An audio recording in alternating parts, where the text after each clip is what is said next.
Баршаңызға сәлем достар, сіздермен өте жеңіл болып шығатын және жылдам жасалынатын, сіздің аз ғана уақытыңыз кететін салаттың рецептімен бөлісемін. Ол үшін каналыма тіркеліп, лайк басып өтіңіз. Алдымен заттарымызды дайындап алдым. Бізге керегі піскен жұмыртқамыз, қиярымыз, сүрленген шұжығымыз, консервідегі кукуруза қажет және де картофельный пай деп айтамыз. Картоп пай дейміз. Алдымен жұмыртқамызды пісіріп аламыз алдын ала. Бұның сарысын турамаймыз, тек қана ағын ғана тураймыз.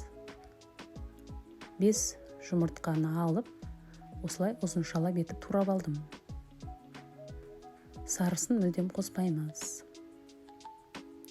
Барлығында ұзынша етіп турап алып керек.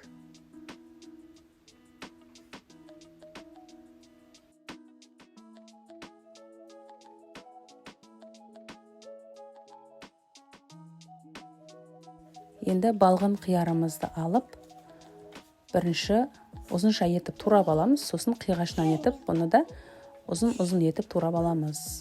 Дәл видеодағыдай жасайсыздар.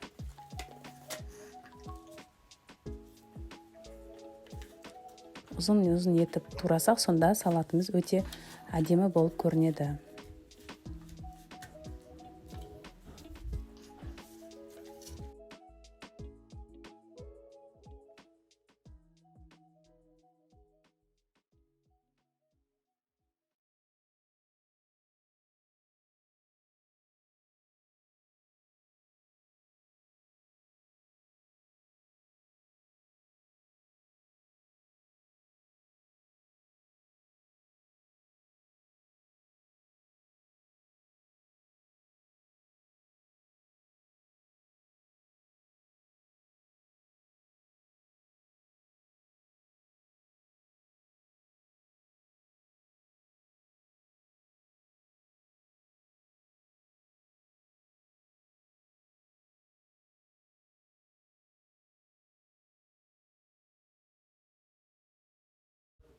Енді сүрленген шұжығымызды да алып, дәл солай турап шығамыз.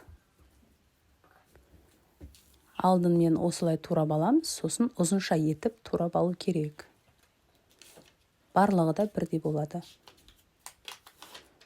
Міне дәл видеодағыдай жасап шығасыздар. Енді консервідегі кукурузамызды қостым, және де картоп пайын қостым. Сіздер дүкеннен сатып алсаңыздар болады. Мен қолдан жасадым картоп пайды. Соны қоса салдым. Және де үстінен майонезімізді қосып, дәміне қарай тұзымызды қосамыз.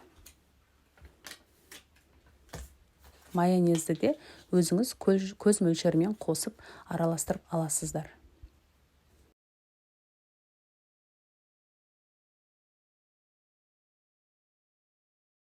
Сіздің дастарханыңыздың сәнін ашады, әрі өте дәмді, жеңіл салат.